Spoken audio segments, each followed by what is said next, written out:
Praise the Lord. கர்த்தருடைய பரிசுத்த நாமத்துக்கு ஸ்தோத்திரம் உண்டாவதாக. வார்த்தையாகிய தேவனுக்கும் வார்த்தையாகிய இயேசுவுக்கும் வார்த்தையாகிய பரிசுத்த ஆவியானவருக்கும் சதா காலங்களிலும் கனம் மகிமை துதியும் என்றைக்கு உண்டாயிருப்பதாக வாழ்த்துகிறேன். அன்பானவர்களே, கர்த்தர் ஸ்தோத்திரம். கடந்த வீடியோக்களை பார்த்து வருகிற உங்களுக்கு மிக்க நன்றி. கர்த்தரிலும் அவர் சத்துவத்திலும் வளருங்கள், வார்த்தையில வளருங்கள். ரைட். கர்த்தர் ஸ்தோத்திரம். போன எபிசோடில் சங்கீதம் 33:6 சொல்லிட்டு 33:9 தான் அவர் சொல்ல ஆகும், அவர் கட்டளை நிற்கும். சரிதானே? அந்த ஒரு விஷயத்த நீங்கள் பார்த்துங்க. எபிரேயத்தில் அந்த 7 முதல் வசனத்தில் 7 சொன்னேன். அதில் அந்த எத்து விட்டுட்டேன்னு நினைக்கிறேன். அது எத்து வருது அதில். சரிதானே? அதாவது பெரஷித் பெரா எலோஹிம் எத் ஹஷமாயும் பேஹத் ஹஹரட்ஸ் அப்படி தான் வரணும். ரைட்? ஓகே. கர்த்தருக்கு ஸ்தோத்திரம். தொடர்ந்து அவனுடைய வார்த்தை மகத்துவங்கள். அடுத்து இன்னொரு காரியம், நார், நுண் அண்ட் ரேஷ். இதை நான் உங்களுக்கு சொல்லிக் கொடுத்தேன், விளக்குத்தண்டு. அப்போ இது உயிரெழுத்து இல்லாமல் நீங்கள் உயிரெழுத்து சேர்த்தீங்கன்னா எப்படி படிக்கணும்? நேர்னு படிக்கணும். சரிதானே? நேர். அப்போ அது உச்சரிப்பில் மொனோரா, மொனோரா, குத்து விளக்கு. அப்போ இன்றைக்கி அதனுடைய 2ஆம் பகுதி நம்ம கர்த்தர் ஸ்தோத்திரம் தியானிக்கிறோம். இந்த குத்து விளக்காகிய மெனோரா, இதில் அந்த நேருங்கிறது நடுவில் இருக்கக்கூடிய அந்த மெம்மை விட்டுட்டா நேர். இப்போ நீங்கள் என்ன பண்ணலாம், மெனோர் ரா வருது இல்லையா, அதில் கடைசி எழுத்தையும் முதல் எழுத்தையும் தவிர்த்தா வினை எப்படி வருது? நோர் அப்படின்னு வருது. நுண்ண வாவ் ரேஷ். ஒரு பெரிய ஒரு இன்ட்ரெஸ்டிங்கான ஒரு விஷயத்தை உங்கள்கிட்ட சொல்லிட்டு போகிறேன். கர்த்தருக்கு மகிமை உண்டாகட்டும். யாத்திராம 25ஆம் அதிகாரத்தில் நம்ம எல்லாரும் தெரியும், 31லேருந்து 40-41 வரைக்கும் நீங்கள் என்ன செய்யலாம், இந்த மெனோரா வகைய குத்து விளக்கு எப்படி உருவாகணும், ஏன் உருவாகணும், எதனால் வரணும்னு ஆண்டு ரொம்ப அழகாக பேசுகிறாரு. இந்த நோர், நுண்ணுங்கிறது பாருங்கள், பொதுவாகவே விதை அல்லது உயிர். கர்த்தர் ஸ்தோத்திரம். ஜெர்மினேஷன், அதான் அதனுடைய பொருள். அப்போ இந்த நுண் பாருங்கள், வெளிச்சம், குத்து விளக்கு என்கின்ற அந்த குத்து விளக்கு 119, 105 உமது வசனம் என் கால்களுக்கு தீபமும் என் பாதைக்கு வெளிச்சமாக இருக்கிறது. கர்த்தருக்கு ஸ்தோத்திரம். அப்போ உடைய வசனம் என் கால்களுக்கு தீபம் இல்லையா? அந்த இடத்துல என்ன வருது? அந்த நேர் என்ற வார்த்தை, நார். அது நேர், உயிரெழுத்து சேர்த்தா ஸ்தெரேயை சேர்த்தா நேர்னு படிக்கணும். இப்போ பாருங்கள், நோர், நோர், நுண்ணு, அதை கோலம்பா வேண்டு ரெஷ்னோர். இந்த நுண்ணுன்ற உயிரை பாருங்கள், உயிர் வாவுங்கிற நடுவில் இருக்கு இல்லையா, அதை நீங்கள் புரிஞ்சுக்கோங்க. வாவுனா இணைப்பு, வாவுனா கனெக்ட். கர்த்தருக்கு ஒன்றோடு தொடர்பு படுத்துவது, இணைத்து விடுவது. அது இலக்கணத்தில் கூட நீங்கள் பார்த்தீங்கன்னா கன்ஜங்ஷன். அந்த கன்ஜங்ஷன் வந்து 2 வார்த்தையை யூ அண்ட் மீ சொல்கிறோம் இல்லையா, நீங்களும் நானும், அந்த உம்முன்னு இணைக்கிறோம் பார்த்தீங்கன்னா, அதுதான் அந்த வாவு.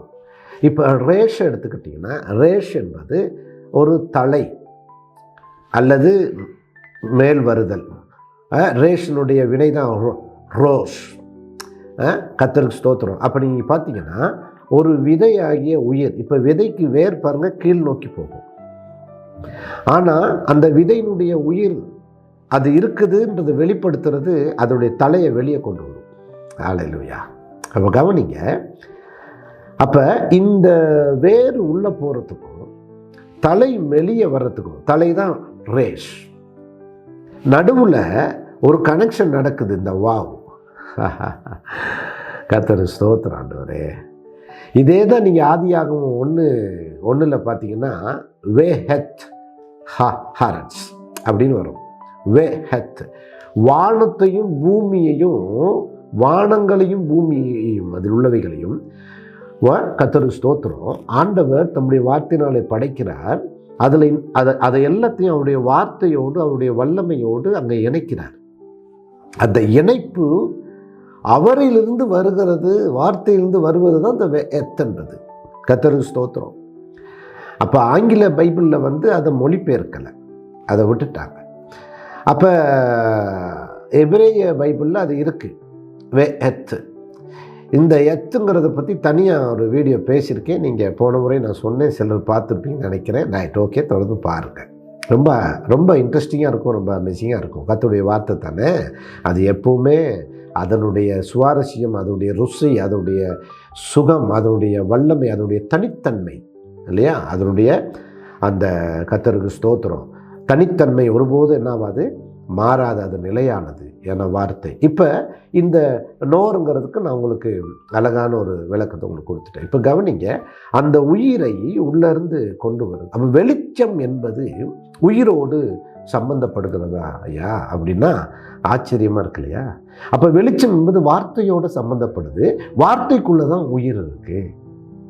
எப்படி இருக்கு பாருங்கள். இப்போ நீங்கள் பாருங்களேன், இதை இன்னும் கொஞ்சம் இந்த மெனோராவுடைய ஆழத்தை கொஞ்சம் நம்ம பார்த்தோம்னா, இப்போ ஹீப்ரு ரூட்டை உங்களுக்கு சொல்லிட்டேன்.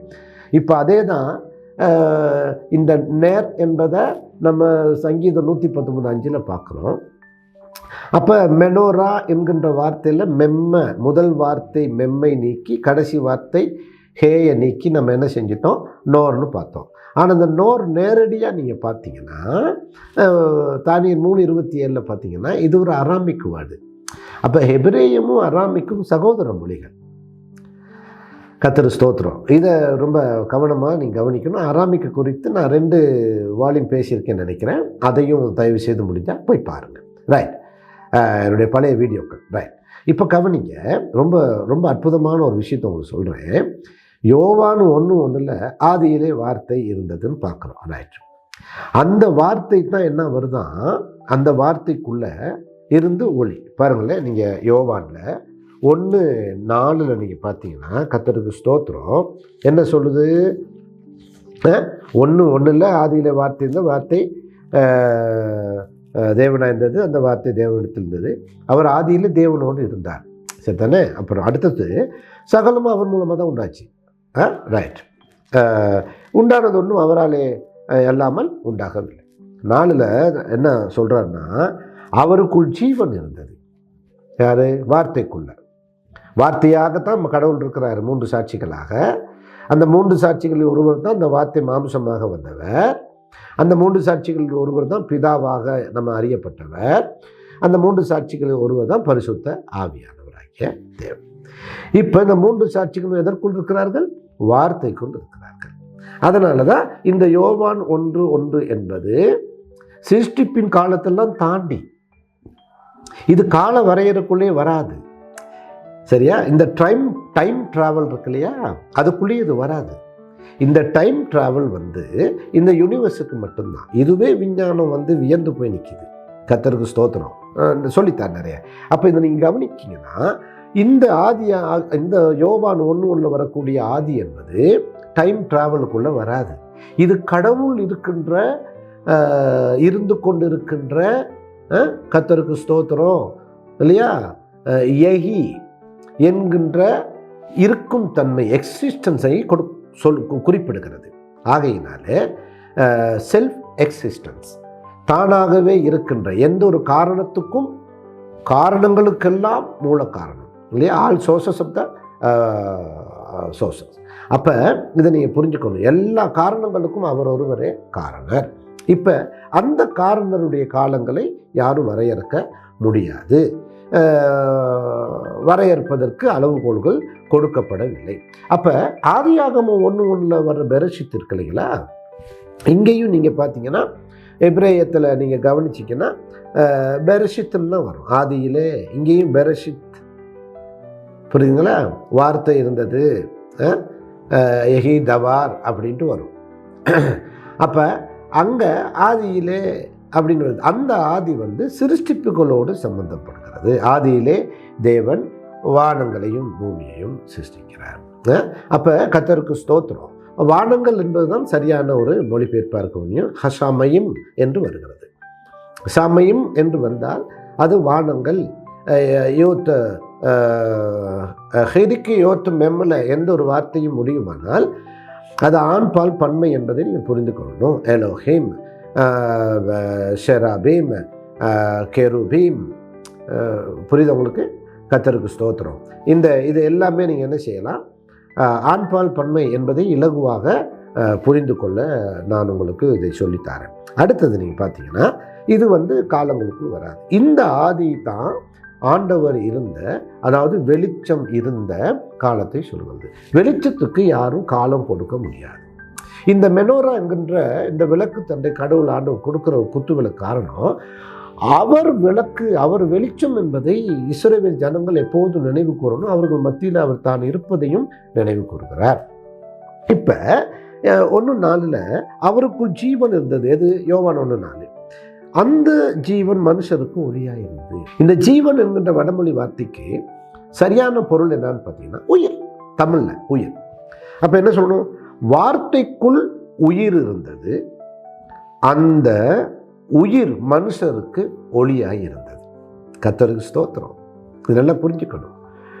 வார்த்தைக்குள் உயிர் இருந்தது. அப்போ வார்த்தை தான், உயிராகிய வார்த்தை தான் மாம்சமாக வந்தார். 1:14 நீங்கள் பார்க்கலாம். கர்த்தருக்கு ஸ்தோத்திரம். 14 அந்த வார்த்தை மாம்சமாகி கிருபையினாலும் சத்தியத்தினால் நிறைந்தவராய் நமக்குள்ளே வாசம் பண்ணினார். கர்த்தருக்கு ஸ்தோத்திரம். அப்போ வார்த்தை மாம்சமாகிறது என்றால் வார்த்தை தான் உயிர். அப்போ அந்த உயிர் தான் கடவுள். அந்த உயிர் எங்கிருந்து வந்தது? எங்கிருந்தும் வரவில்லை.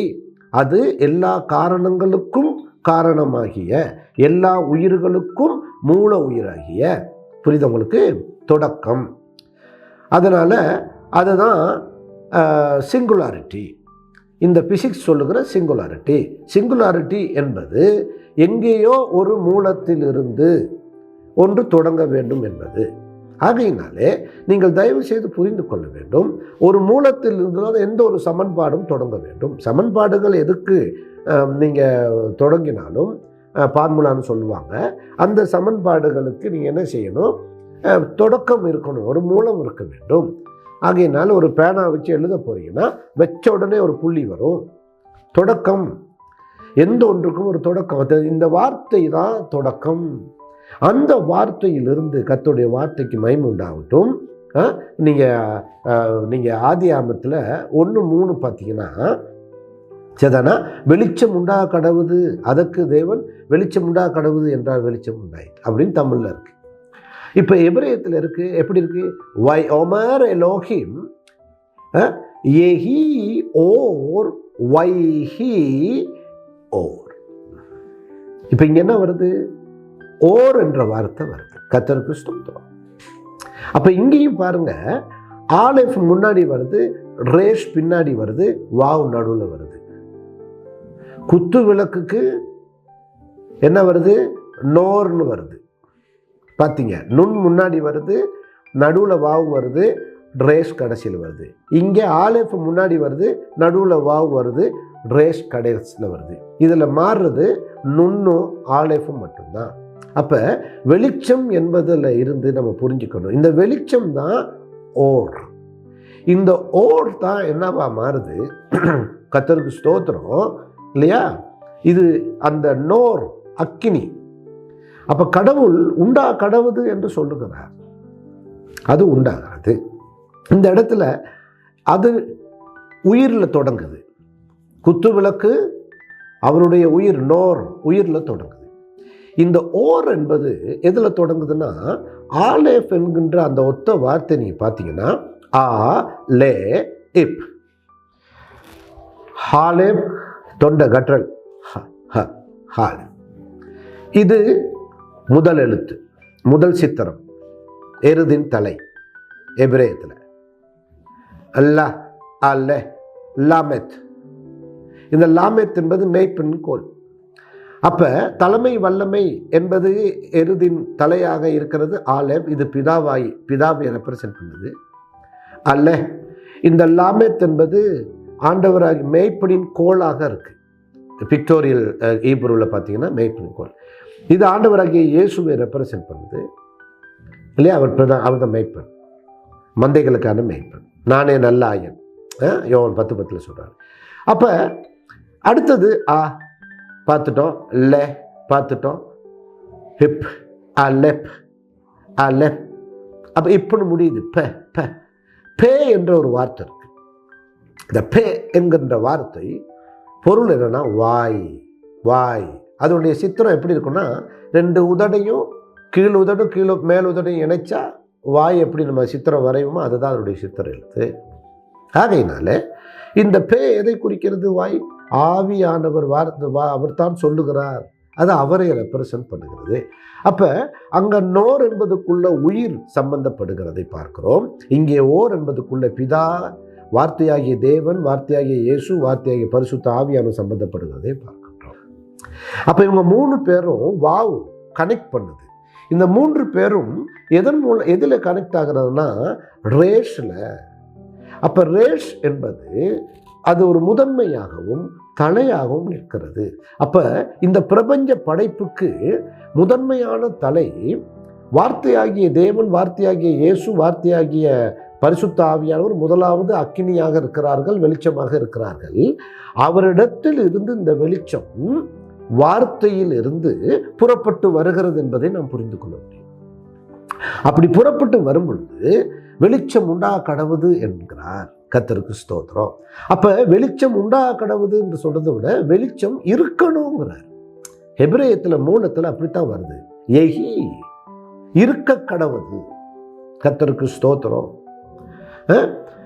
எகி ஓர் வெளிச்சம் இருக்கணும், எகி வெளிச்சம் இருக்கணும். அந்த வெளிச்சம் இருக்க கடவுது. கர்த்தருக்கு ஸ்தோத்திரம். இந்த எகி என்பது 2 முறை எபிரேய வார்த்தையிலே வந்திருக்கிறது. ஓர் என்பது 2 முறை வந்திருக்கின்றது. கர்த்தருக்கு ஸ்தோத்திரம். ரொம்ப நுட்பமாக நம்ம பார்க்க வேண்டியிருக்கு. அப்போ இந்த எகி என்கின்ற 2 முறை வந்ததை 1 முறை மட்டுமே தமிழிலே அடையாளப்படுத்தப்பட்டிருக்கிறது. கர்த்தருக்கு ஸ்தோத்திரத்தால் நம்ம ரொம்ப கவனிக்கணும். அப்போ உங்களுக்கு நோர், நேர் என்பது நோர் என்கின்ற அந்த தானியேல் 3:27 வரக்கூடிய அராமிக் வார்த்தை, அது அக்கினி, ஜுவாலி தெரிகிற அக்கினியை குறிக்கிறது. அப்போ நேர்னு வரும்போது அந்த நோர் தான் மெனோரானுக்குள்ள மெம்மையும் ஹே கடைசி எழுத்தையும் முதல் எழுத்தையும் தவிர்க்கும் பொழுது நீங்கள் நடுவில் இருக்கிற 3 எழுத்து வேறும் நோர் என்று வருகிறது. அப்போ நெருப்பு அக்கினி ஜுவாலையிலிருந்து தான் வெளிச்சம் வரும். இந்த அக்கினி ஜுவாலை யாரு? கர்த்தருக்கு ஸ்தோத்திரம். சேரக்கூடாத ஒளி, சேரக்கூடாத அக்கினி யாரு? நம்முடைய சர்வ வல்ல வார்த்தையாகிய எலோஹிம். கர்த்தருக்கு ஸ்தோத்திரம் இல்லையா? அவர் தான் பூமியிலே வார்த்தையாகிய பிதாவாக, வார்த்தையாகிய இயேசுவாக, வார்த்தையாகிய ஆவியானவராக உங்களுக்கு என்ன அறியும். இந்த மெனோராவுடைய அவ்வளோ ஆச்சரியமான ஒரு விஷயம் பாருங்க. அப்ப ஒளி, இந்த ஒளிக்குள்ள என்ன இருக்குன்னு சொன்னேன், உயிர். அதை தான் நம்ம 4ஆம் வசனத்துல யோகா 1 நம்ம படிக்கிறோம். அவருக்குள் ஜீவன், அந்த ஜீவன் மனுஷருக்கும் ஒளியாக இருந்தது. அப்போ ஒளி, the light connect with life, உயிரோடு சம்பந்தப்படுகிறது. அப்போ நல்ல கவனிங்க, கர்த்தருக்கு ஸ்தோத்திரம். உயிர் உருவாகும் பொழுது, மனிதனுடைய உயிர் உருவாகும் பொழுது அங்கே ஒரு வெளிச்சம், ஒரு ஸ்பார்க் உண்டாவது. இதெல்லாம் கடவுளுடைய வார்த்தையின் ரகசியங்கள். நீங்கள் மத்தேயு 7:14 ஜீவனுக்கு போகிற வாசல் வழி நெருக்கமும் இடக்குமா இருக்கும், அதன் வழியாக பிரவேசிக்கிறவர்கள் சிலர். அப்போ ஜீவனுக்கு போகிற வாசல், இந்த ஜீவன் அப்படின்னா உயிர். அப்போ நித்தியத்தை, கடவுள் இருக்கிற இடத்தை உயிரோடு சம்பந்தப்படுத்தி இருக்கிறது. அப்போ வார்த்தையின் பாதையிலே போவது, வார்த்தையின் பாதையில் பயணிப்பது என்பது உயிரின் ஓட்டத்தில், உயிரின் பாதையில். வசனம் என்பது அப்படியாப்பட்டது, சாதாரணமாக கடந்து போக முடியாது.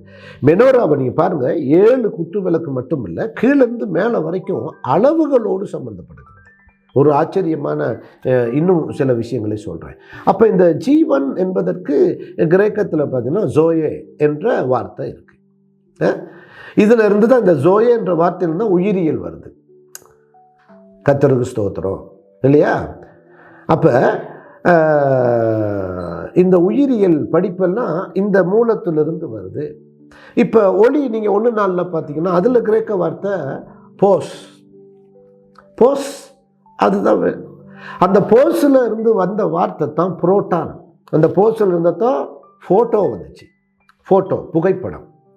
ஏன்னா புகைப்படம் நீங்கள் எடுக்கணும் வந்தால் அதில் ஒரு ஸ்பார்க், ஒரு வெளிச்சம் வந்து போகும். அந்த வெளிச்சம் தான் அதை எடுக்கும். அப்போ ஒளி, ஒளிக்கு கிரேக்க பெயர் போஸ். அதே மாதிரி ஒளிக்கு அறிவியல் பெயர் இந்த போஸ் என்ற வேரில் இருந்து வந்த புரோட்டான். போட்டான்,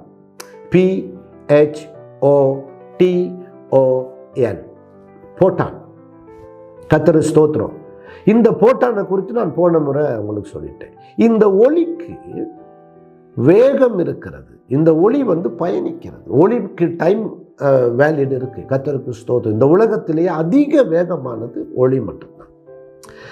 அப்ப ஆண்டவரிடத்தில் இருந்து வெளிச்சம் உண்டா கடவுது என்று சொல்லுகிற எத்தனையோ வினாடியை பல நூறாக பிரிக்கலாம்.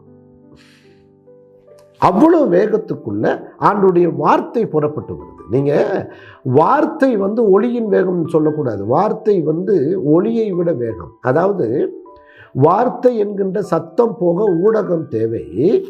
அந்த வார்த்தை என்கின்ற சத்தம் போக ஊடகம் தேவை என்கின்ற இந்த அறிவியல் அடிப்படையிலே ஒளி என்கின்ற போட்டான் போவதற்கு ஊடகம் தேவையில்லை.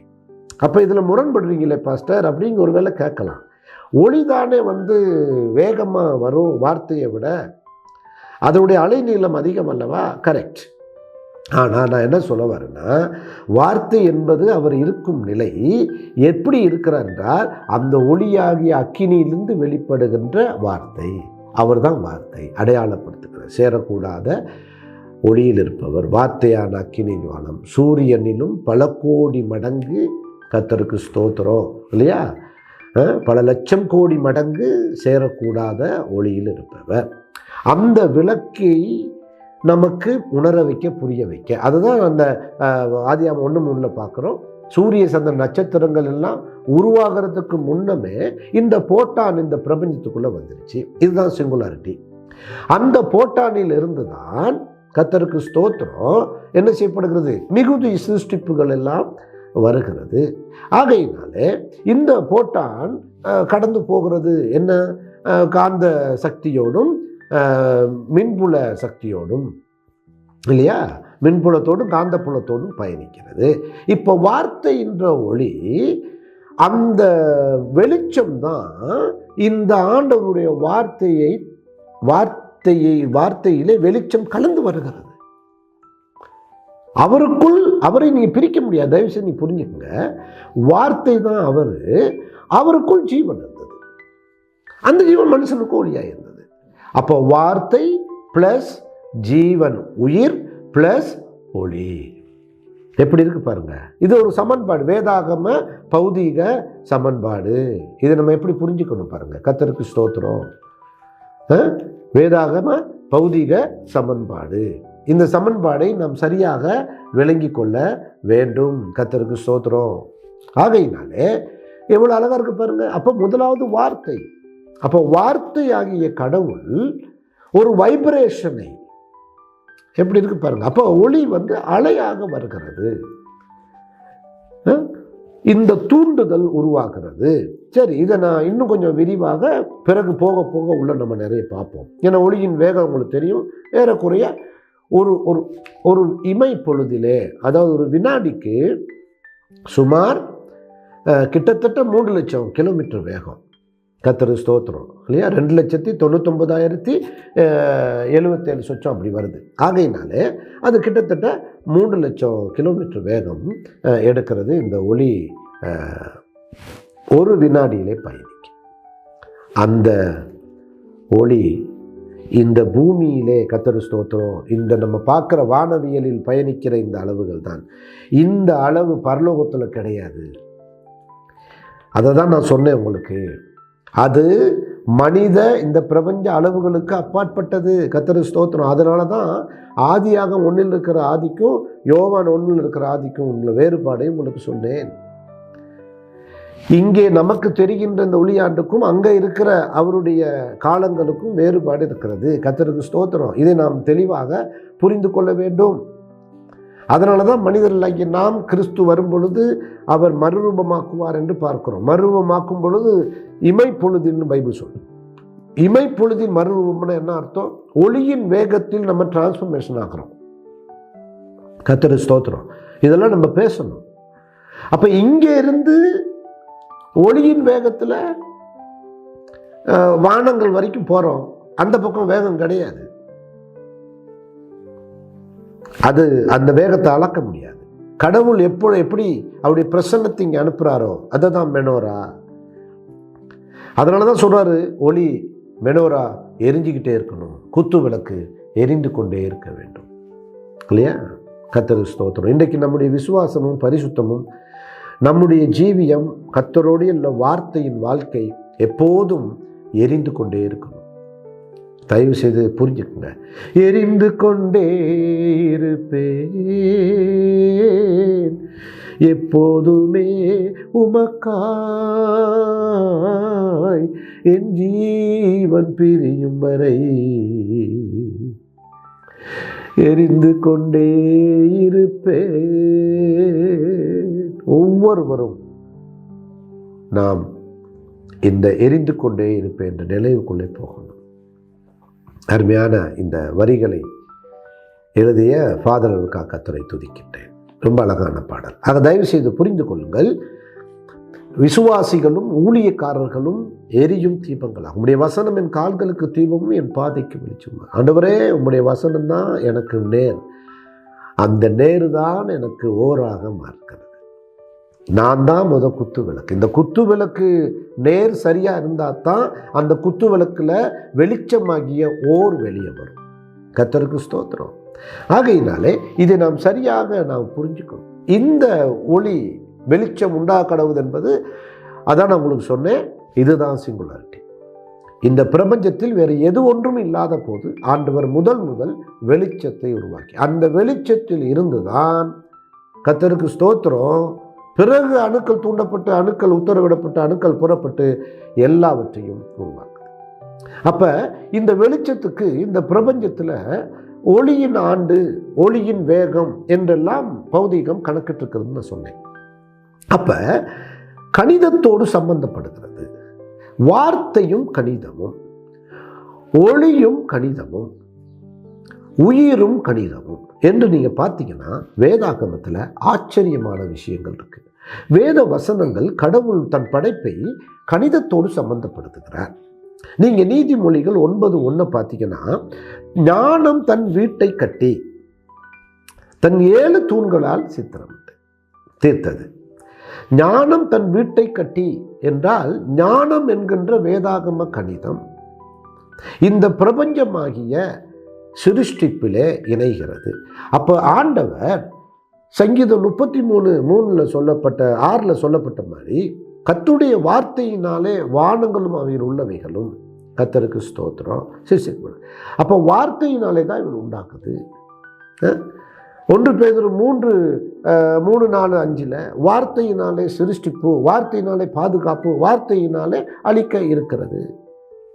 அப்போ வார்த்தையினாலே, அப்போ வார்த்தை சிருஷ்டிக்கும் போது கணிதமாகிய தேவனுடைய வேதாகம கணிதம் இணைகிறது. ஞானமாகிய தேவனுடைய வேதாகம கணிதம். கர்த்தருக்கு ஸ்தோத்திரம். இந்த ஞானமாகிய கணிதம் தான் அதிலே இணையும் பொழுது ஏசாயா 40:12 கூட நீங்கள் பார்த்தீங்கன்னா, கர்த்தருக்கு ஸ்தோத்திரம், அழகான ஒரு வசனம் இருக்கு பாருங்க, நான் உங்களுக்காக படிக்கிறேன். தண்ணீர்களை தமது கைப்பிடியால் அளந்து, அளவு, தண்ணீர்களுக்கு ஒரு அளவு இருக்கா? யோசிச்சு பாருங்க. அப்போ 7 குத்து விளக்கு என்று சொல்லும் பொழுது ஞானமானது தன் வீட்டை கட்டி 7 தூண்களை சித்திரம். ரைட். அப்போ சங்கீதம் 12:6 கூட நீங்கள் பார்த்தீங்கன்னா கர்த்தர் என்ன சொல்கிறாரு? கர்த்தர் ஸ்தோத்திரம், கர்த்தரின் வார்த்தை என்ன செய்யப்படுது? 7 புடமிடப்படுது, சுத்த வெள்ளிக்கோப்பாய் இருக்கிறது. கர்த்தருடைய சொற்கள் 7 முறை புடமிடப்பட்ட சுத்த வெள்ளிக்கு. அப்போ அங்கேயே 7 வருது. அப்போ ஞானமாகிய 7 நீதிமொழிகள் 9:1 சொல்லுது. இந்த கணிதத்தை ஏசாயா 40:12 கர்த்தருடைய பாருங்க, தண்ணீர்களை தமது கைப்பிடியால் அளந்து. அப்போ தண்ணீர்களுக்கு என்ன இருக்கு? அளவுகள் இருக்கு இல்லையா? அதை நம்ம ஹைட்ரஜன், அதுக்குள்ள ஆக்சிஜன் எவ்வளோ அளவு இருக்குது? ஹைட்ரஜன் 2 பங்கு, ஆக்சிஜன் 1 பங்கு இருக்கிறதா நம்ம புரிஞ்சுக்கிட்டோம். அப்போ இதெல்லாமே ஒரு ஆட்டமிக் ஸ்ட்ரக்சர் அப்படின்றத நம்ம புரிஞ்சுக்கிறோம். இதனுடைய அந்த அதுக்குள்ளே இருக்கக்கூடிய மாலிகுலர் அந்த டைமென்ஷன் தான் நம்ம அளவுகள் என்று சொல்லுகிறோம். பரிசுத்த வேதம் சொல்லுகிறது. வானங்களை ஜான அளவாய் பிரமாணித்து, கர்த்தருக்கு ஸ்தோத்திரம், பூமியை மண்ணன் மரக்காலால் அடக்கி. வானங்களை ஜானளவாய் பிரமாணித்துல என்ன பார்க்குறோம்? அந்த அந்த காஸ்மிக் ஸ்கேலு இல்லையா, அந்த காஸ்மிக் மெஷர்மெண்ட்டு இன்றைக்கி இருக்குது இல்லையா. கர்த்தருக்கு ஸ்தோத்திரம். கியூபிட்லேயும் எல்லாம் அளக்க முடியுது.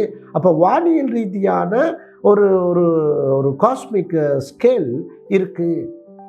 அப்போ ஒளிக்கு எவ்வளவு ஆண்டுகள், இதில் 2,99,792.458 பாருங்க அந்த தூர ஒளி ஆண்டு. அப்போ அதனால தான் சொல்கிறது 3 லட்சம். அவ்வளோதான். இதை எதுக்கு இவ்வளோ இழுத்துட்டு போகணும்? அக்யூரேட்டாக சயின்ஸில் சொல்லியிருக்கிறாங்க 3 லட்சங்கிறோம். அப்போ எல்லாமே அளவுகள் இருக்கிறது. அப்போ பூமியை பொறுத்த வரைக்கும் நீங்கள் பார்த்தீங்கன்னா வானங்கள் இதெல்லாம் நீங்கள் பார்த்தீங்கன்னா பூமி அளவிடப்படுகிறது. கர்த்தருக்கு ஸ்தோத்திரம். எல்லாமே ஈர்ப்பு மாதிரி. அப்போ இந்த ஈர்ப்பு விசையை ஜி என்று சொல்லுவார்கள். இதையும் அளவு இருக்கிறது. இன்றைக்கு இவற்றை அளவிட்ட கடவுள் எவ்வளவு துல்லியமாக இங்கே எழுதி வைக்கிறார். இது என்ன? வார்த்தை சிருஷ்டிக்கப்படும் பொழுது வார்த்தையிலிருந்து வெளிச்சம் உண்டாக கடவுள்னா அங்கே அளவாகிய ஞானமாகிய கணிதம் சேர்ந்து வருது. ஹல்லேலூயா. வானங்கள் உண்டாகணும்னா வானங்களில் உள்ளவைகளும் உண்டாகணும். அதுக்கு ஒரு அளவுகளை கடவுள் அந்த வார்த்தைக்குள்ளே வைத்து அனுப்புகிறார். வயக்ரா என்கின்ற எபிரேய வார்த்தை. எவ்வளோ ஆச்சரியமாக இருக்குது. கர்த்தருக்கு ஸ்தோத்திரம். பரா என்பது ஒன்றும் இல்லாமையிலிருந்து உருவாக்குறது. சரிதானே? கர்த்தருக்கு ஸ்தோத்திரம். Creation ex nihilo. ஆனால் வயக்ரா என்பது அவர் எதுவாக உண்டாக வேண்டுமோ அதையே செய்து விட்டு வரும். சும்மா வராது. அவ்வளோ ஆச்சரியமான வேத மகத்துவங்கள் இருக்கிறது. அப்போ இந்த பூமியை பொறுத்த வரைக்கும் மண்ணினுடைய அது ஆட்டமிக்குடைய அந்த டென்சிட்டியை குறிக்குது. அணு அடர்த்திகள் எல்லாம் அளவிடப்படுகிறது. கர்த்தருக்கு ஸ்தோத்திரம். வெளிச்சம் தேவனுடைய கணிதத்தோடு, சிருஷ்டிப்பு தேவனுடைய கணிதத்தோடு, வார்த்தையிலே தேவனுடைய ஞானமாகிய கணிதம் இணைந்து இந்த பிரபஞ்சத்தை சிருஷ்டிக்கிறது. கர்த்தருடைய வார்த்தைக்கு மகிமையுண்டாகட்டும். வேதத்தில் ஞானம் என்று வருகிற பகுதியிலாம் நீங்கள் பாருங்கள், அளவுகள் இருக்கும், மெஷர்மெண்ட்ஸ் இருக்கும். கர்த்தருக்கு ஸ்தோத்திரம். அப்போ திரவ முறையிலே அளவுகள் இருக்கிறது, திட பொருள் அளவுகள் இருக்கிறது, துளைவுகளை அளக்கின்ற கியூபிட் அளவுகள் இருக்கின்றது. இதையெல்லாம் நாம் சரியாக விளங்கி கொண்டு வேதத்தின் மகத்துவங்களுக்காக, அதனால தான் குத்து விளக்கு 7 குத்து விளக்கு பூரணம். அதில் இந்த பக்கம் 3 அந்த பக்கம் 3 இருக்கணும். நடுவில் அந்த விளக்குடைய தண்டு கீழே இருந்து வரணும். அடுத்து இன்னொன்று சொல்லட்டும் உங்களுக்கு. ஒரே தங்க பீஸில் இருந்து இந்த குத்து விளக்கு அடிக்கப்படணும், செய்யப்படணும். இதை மாதிரி உலக வரலாற்றில் நினச்சி பார்க்க முடியுமா? அந்த காலத்திலேயே கர்த்தருக்கு ஸ்தோத்திரம் பெசலேலை கொண்டு கர்த்தர் செய்தார். அவ்வளோ ஞானம் வைத்திருந்தார். ஒரே தகட்டிலிருந்து அடித்து செய்யப்படணுன்றதெல்லாம் பிறகு நான் பேசுவேன். அது ஒற்றுமை, வேற்றுமை இல்லாத ஒரு சபை, ஒரே மனநிலை, ஒரே சிந்தனை, ஒரே ஏக சிந்தை. பவுல் சொல்கிறார் இல்லையா? ஏன்னா நமக்கு ஒரே கர்த்தர் உண்டு, ஒரே இரட்சகர் உண்டு. ஹல்லேலூயா இல்லையா? கர்த்தர் ஸ்தோத்திரம். ஒரே ஞானசானம் உண்டு. நமக்கு எல்லாம் ஒன்று. ஆகையினால் நம்ம எல்லாம் ஒன்றா இருக்கணும். அந்த சபை இந்த சபை, அந்த ஊழியர் இந்த ஊழியர் அப்படிலாம் இல்லை. இங்கே ஆண்டவருடைய வேதம் ஒன்று தான், சத்தியம் ஒன்று தான். எல்லாரும் இந்த மூலமொழியாகிய சத்தியத்திலிருந்து நம்ம ஒன்று சேரணும். இவ்வளோதான் விஷயம். கர்த்தருக்கு மகிமை உண்டாகட்டும். கர்த்தர் சித்தமான ஜீவன் இருந்தால் இதே தொடர்ச்சியின் மகத்துவங்களை, அந்த 7னுடைய ஆழங்களை, அந்த ஞானமாகிய 7, வார்த்தையாகிய 7. எப்படி வார்த்தையாகிய 7? சங்கீதம் 12:6. ஞானமாகிய 7, நீதிமொழிகள் 9:1. நினச்சி பாருங்கள். இது அப்படியே எப்படி அது ஃபங்க்ஷன் ஆகும்னு பார்த்தீங்கன்னா, கர்த்தர் ஸ்தோத்திரம். எபிரேயர் 4:12. எனக்கு நேரம் கருதி நான் ஓட வேண்டியிருக்கு, இல்லாட்டி நான் நிறைய பேசுவேன். கர்த்தர் ஸ்தோத்திரம். கர்த்தருடைய வார்த்தை எப்படி செய்யும்? கர்த்தருடைய வார்த்தை ஜீவன் உள்ளது. வல்லமை ஜீவன் உள்ளதுமாக இருக்கு. உயிர். அந்த உயிரிலிருந்து வார்த்தையில் தான் எல்லாமே நடக்குது. தயவு செய்து நினச்சி கடவுளை துதிங்க, நினச்சி அவரை மகிமைப்படுத்துங்க. ஹல்லேலூயா. அதனால் கர்த்தருக்கு ஸ்தோத்திரம். இந்த போட்டான், இந்த ஜோயே உயிர். கர்த்தருக்கு ஸ்தோத்திரம்.